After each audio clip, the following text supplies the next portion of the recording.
The news at noon starts right now. It is really special. Again, just this morning I realized that I don't even realize I'm a San Antonio Spur. You know, it's just crazy, and I'm excited, but of course it's hard to realize, and it's going to be even harder when I step on the court and play against those guys. I know we play against Steph in the preseason.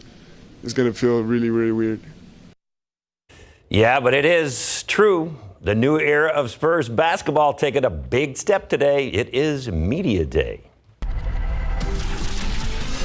But first, we're checking in on the weather, not for what's going on necessarily at the moment, but what is in store this week. That's what we're excited about. Hey, David, did you stand next to Wembanyama?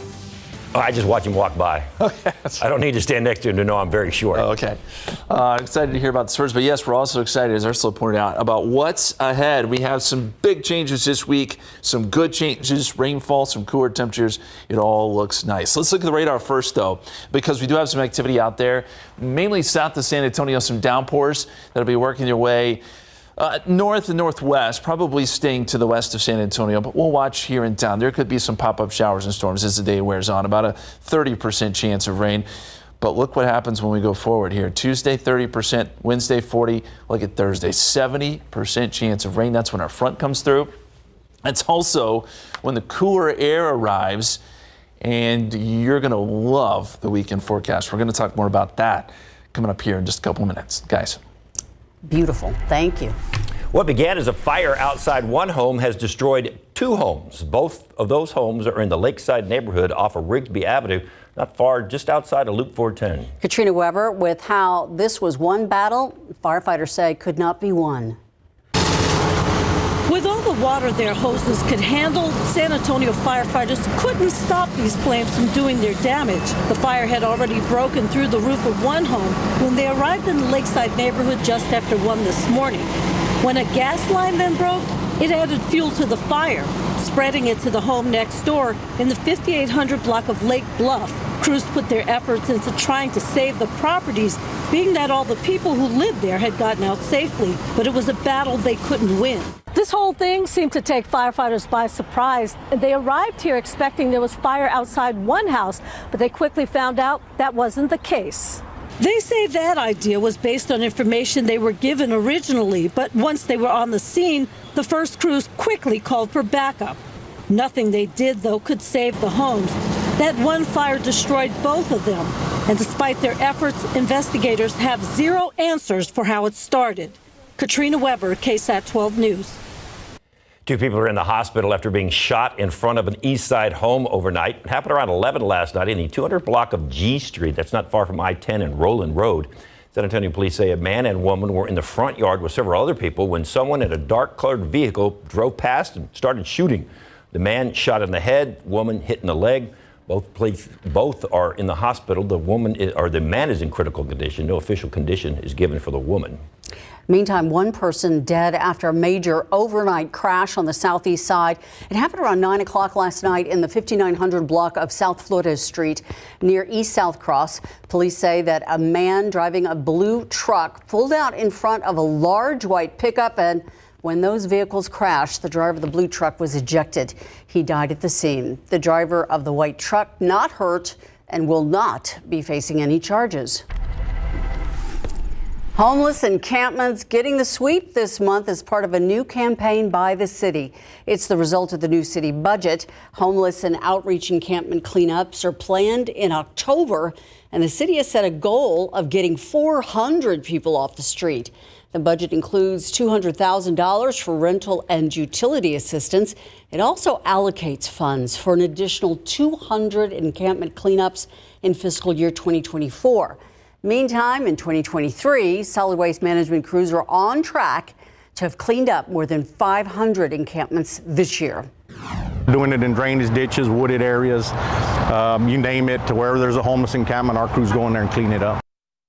The city says outreach and an assessment happen before every cleanup, helping those who live there find proper housing. The schedule for that is already packed for the coming weeks. Despite successfully averting a government shutdown, House Speaker Kevin McCarthy now facing his most direct threat from some Republicans. They are vowing to oust him from his job as Speaker for breaking the deal that got him elected. It's the aftermath of McCarthy relying on Democrats to pass a short-term bipartisan plan to keep the government funded for another 45 days. ABC's M. Nguyen has the latest from Washington. In a last-minute decision by House Speaker Kevin McCarthy to work with House Democrats, Congress managed to narrowly avoid a government shutdown. The motion to reconsider is laid on the table. But now in jeopardy, McCarthy's leadership after one of his loudest Republican critics, hard-right Representative Matt Gaetz, has vowed to oust him as Speaker. I am relentless, and I will continue to pursue this objective. Gaetz's threat coming after McCarthy relied on Democratic votes to avoid a devastating shutdown that would have forced millions of military servicemen and women, along with other federal employees, to work without getting paid and would have ended food service programs for children. The government will now remain open until mid-November.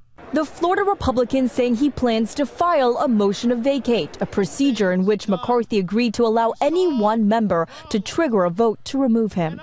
If somebody wants to make a motion against me, bring it. The 45-day funding plan overwhelmingly passed the Senate and was signed into law by President Biden, who expressed his disappointment the bill contained no aid to Ukraine. I fully expect the Speaker to keep his commitment to secure the passage and support needed to help Ukraine as they defend themselves against aggression and brutality. Back to McCarthy, a motion to vacate may be filed as early as this week, and Democrats could play a big role in saving his job. The Speaker, though, appeared confident, saying he would survive any such vote. M. Nguyen, ABC News, Washington.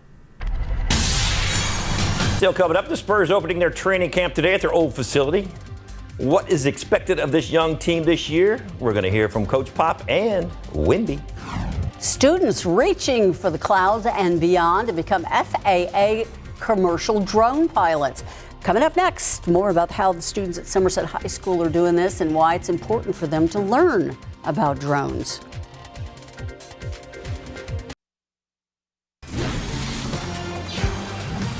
The sky is not the limit as local high school students learn to fly drones. Tiffany Huertas takes us to Somerset High School, where students are one step closer to becoming FAA commercial drone pilots.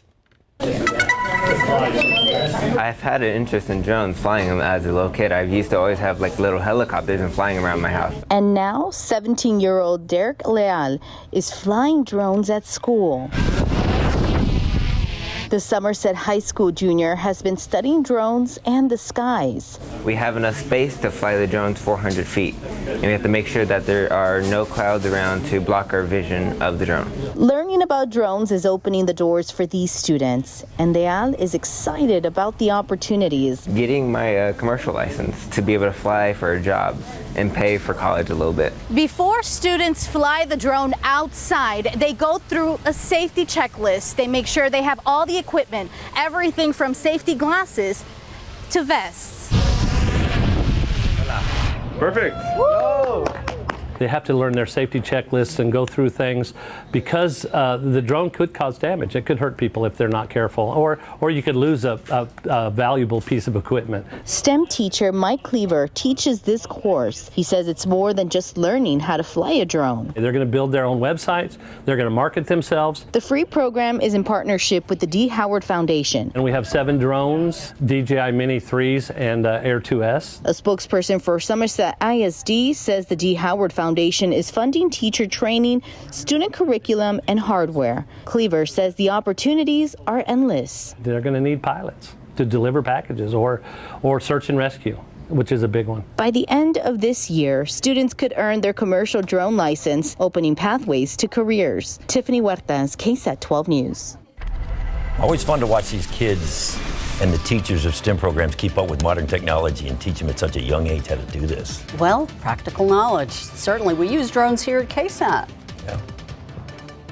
We do. And, This is not a drone shot. No, that's not a drone shot, but we are going to be looking at some clouds and some rain chances coming up, which is exciting, especially in the extended forecast. So the aquifer down 0.3 of a foot to 630 even in your pollen count. We have 3 allergens today. Fall elm is moderate, 280. Moldero and ragweed is low. When do the rain chances hit? How long will they last? And how much could we see? We look at all that coming up.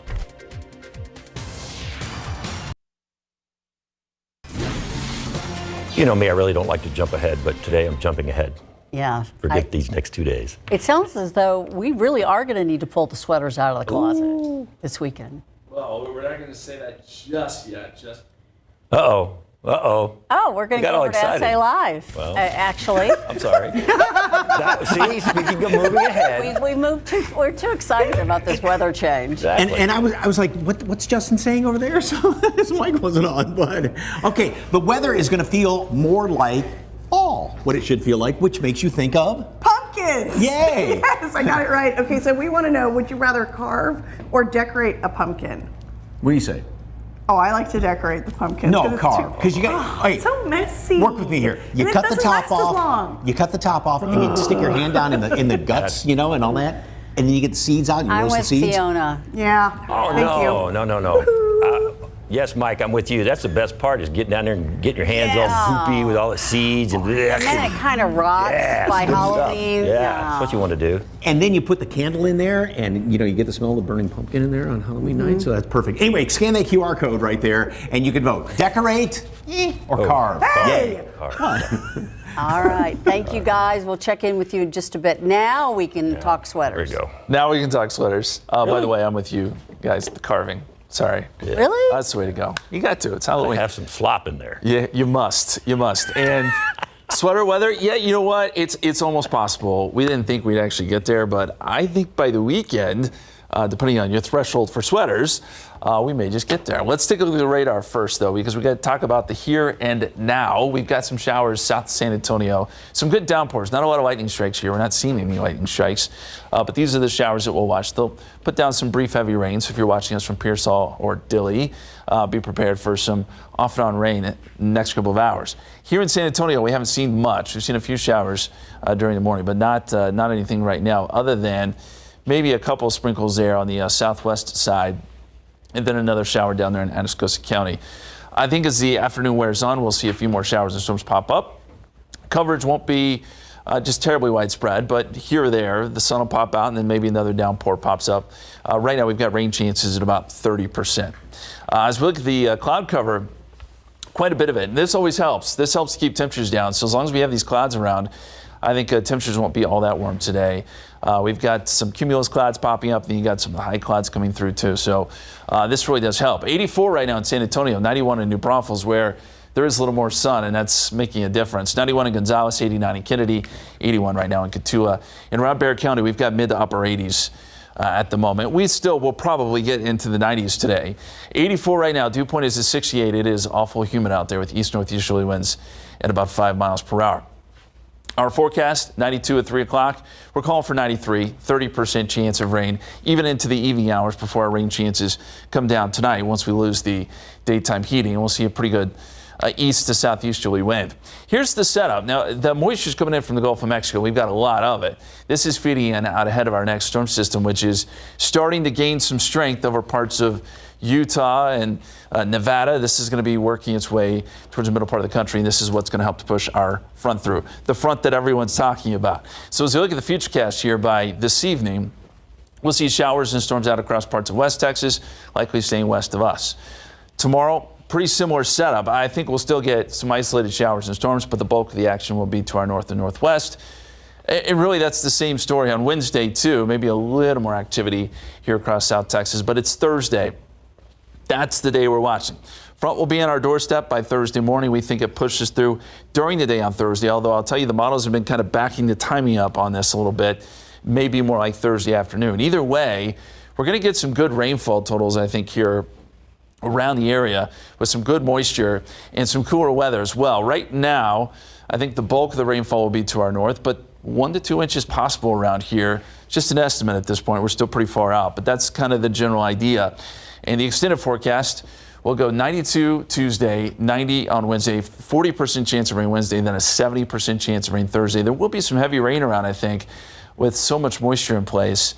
And then with clouds still lingering around Friday, Saturday, maybe even into Sunday. Look at the highs this weekend. Upper 70s, lows potentially in the 50s and 60s. Are you kidding me? How long has it been since we've had that, guys? I know. And everybody in the studio is whooping it up. Thank you. Good stuff. I like the 70%. Nice number. Hey, the Cowboys get a much-needed and dominant win yesterday. Even scored in the red zone. Got some highlights for you. And C.J. Stroud is starting to look like a seasoned veteran.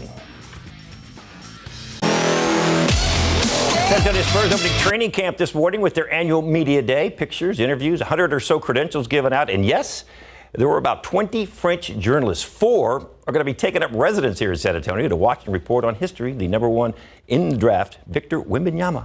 Our Mary Rominger was at the Spurs practice facility this morning. She has more on media day. Media Day was our first opportunity to see the Spurs up close and personal coming off of a long off-season. The spotlight, of course, shining very bright on Victor Wembanyama and how exactly the generational talent is fitting in with a young San Antonio team. Yes, all of us got good relations. You know, we often have team dinners and team meetings. So I'm really glad everything's happening the way it's happening. And yes, as I was saying, I feel very lucky. I know I'm in a good environment from every aspect, you know.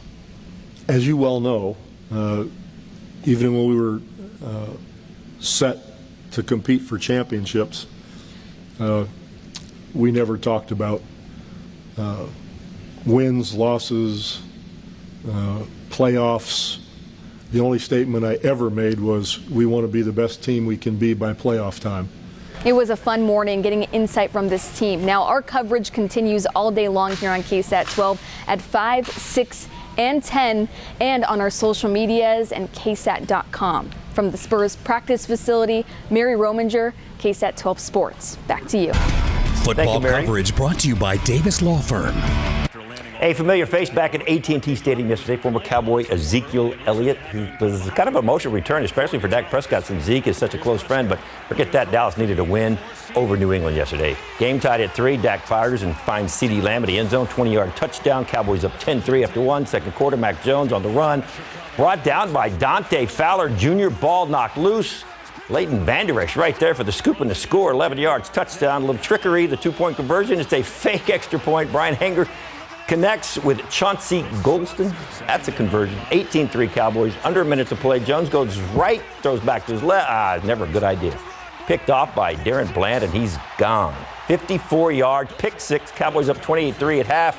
Third quarter, more Cowboys defense. Bland going to pick off Mac Jones again. That led to a Dallas field goal. They led 31-3 after 3 fourth quarter. Hunter Lipke puts the icing on the cake, 3-yard touchdown run. So here is your final. Cowboys all over the Patriots, 38-3. Dallas 3-1. After the game, Dak talked about the Cowboys going 1 for 4 in the red zone. Something we've got to get better at. But we went 38-3, so I'm not going to sit here and harp on that. But that definitely gives us something to work on. Obviously, coming into this game, I talked about it about 2 weeks ago, even when we won the game, the last game here right against New York, that we could have been better in the red zone. So it's an area that we're going to continue to focus on. We're going to try to get better at it, and when we do, it's going to be dangerous. Offensively, I thought we moved the ball very well. So, I mean, time of possession, keeping your defense fresh. Obviously, you always want to score every time you have the ball. But, I think this formula makes us a strong football team. The Cowboys ever wanted a really tough test, they're going to get it next week. San Francisco, Sunday night, 7:20 at Levi Stadium. H-Town, are you ready? Texans legend J.J. Watt kicking things off. The Texans hosted the Steelers after 2 touchdowns overturned. C.J. Stroud finds Nico Collins. That's a 2-yard touchdown. Houston up 10-0 after 1. We go to the second quarter. Kenny Pickett going to get a sack on Jonathan Grenard. Second time Pickett is sacked in the half. That was also picked off once. He didn't have a good half. Texans led 16-0 at halftime. Late third, Texans by 10. Steelers going for it on 4th and 1. Pickett gets wrapped up again by Grenard. But Pickett had to leave the game with a knee injury. Fourth quarter, Stroud is going to find Devin Singletary, who fires to Dalton Schultz for the 6-yard touchdown. Texans go up 23-6 under 4 to play. Stroud finds Collins, and this is a 52-yard pass catch and run. So here is your final. Get in there. Here's your final. Houston wins it 30-6 over the Steelers. Houston now 2-2. We would normally play some podium posts, but D'Amico Ryan's speech to the players after the game, too good to not show you. So here is that. Awesome job by you guys. This is what I envision, man, Texas football look like. It's dominating up front, running the ball how we want to run the ball, D-line attacking, dominating the line of scrimmage, swarming defense, explosive offense, and everybody excited about playing football. Love that. All right, that's what it feels like. Keep it there. All right, keep it there. Everybody got better this week, man. And this is what our team can be. Right? We got greatness in this room. Let's keep growing. Keep building. Keep leaning on each other. You guys got greatness. Right? Never forget that. I love coaching you guys. Proud of you guys. And that's just the start. That's just the start right there, fellas. Keep grinding. Love you guys, man. Awesome win. Hey, let's get a game off, everybody. Game's over. I'm fired up, ready to play. That guy, man, he got him going, didn't he? All right, we'll see if they can keep that momentum going. They play at Atlanta. They face the Falcons next Sunday at noon. They're 2-2. How do we get D'Amico Ryans here on a Monday to fire us up? Oh, man, that'd be great, though, wouldn't it? You'd be like bouncing off the walls, reading fast, having a great time. All right. Student loan payments are back after a 3-year pause. Still ahead, what you can expect in the coming days and how this will affect 30 million people.